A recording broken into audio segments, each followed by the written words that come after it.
Good evening, everyone. It is August 22nd. I'm going to give a quick update on the war in Ukraine. Once again, looking at the battle taking place in Kursk, Oblast in Russia, where Ukraine continues to advance and make strategic gains. This time, a major strategic gain being made as they have closed a gap, sealing off the capability for Russia to resupply, refit, rearm, reinforce troops that are operating in this trenching system right here. Now, why is that taking place? Let's zoom out a bit so you can kind of see the broader picture here.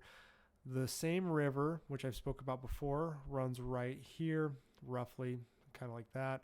There were 3 bridges that crossed this river that Russia could use to reinforce and resupply this trench system that has been keeping Ukraine at bay from moving in to the area from the south. That trench system is now cut off.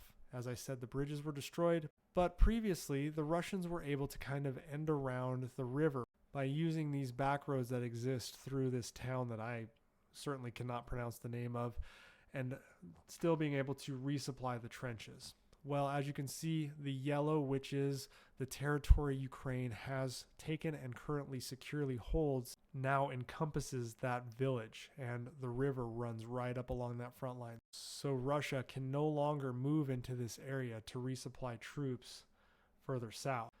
Now, looking at the broader battlefield here, I want to focus on a couple of things. First and foremost, you can't really see it in this video, but this right here roughly is the Ukrainian border. Gonna once again highlight the river here so you can see it.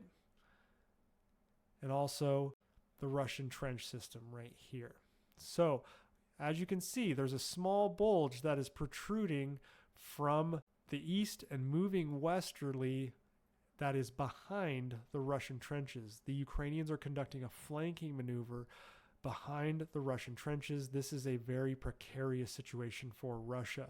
In addition, Ukraine is moving southwestward to try to cut off this territory here, take these villages, and likely inevitably seal this portion of Russian territory, making it easier for a multi-axis, multi-directional assault on this trenching system. And by multi-directional, multi-axis, I mean the Ukrainians can come from the east, they can come from the west, although there is this hook in the trenches that Russia has made, so that was quite smart. They did that given the proximity to the Ukrainian border right here.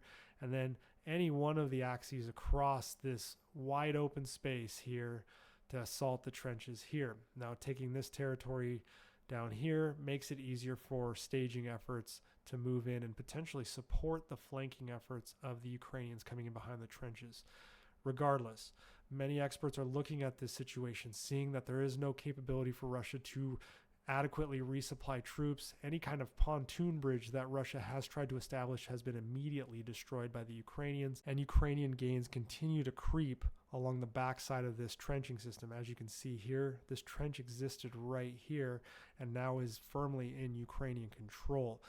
Over the next days to maybe a few weeks, it is likely this entire massive territory will be taken by the Ukrainians, and that is an embarrassing situation for the Kremlin and Putin, whose main claim to why this war exists is to preserve territorial integrity, and they're really not doing a great job of preserving their territorial integrity if they're allowing Ukraine to continually eat hundreds of square kilometers and dozens of Russian villages.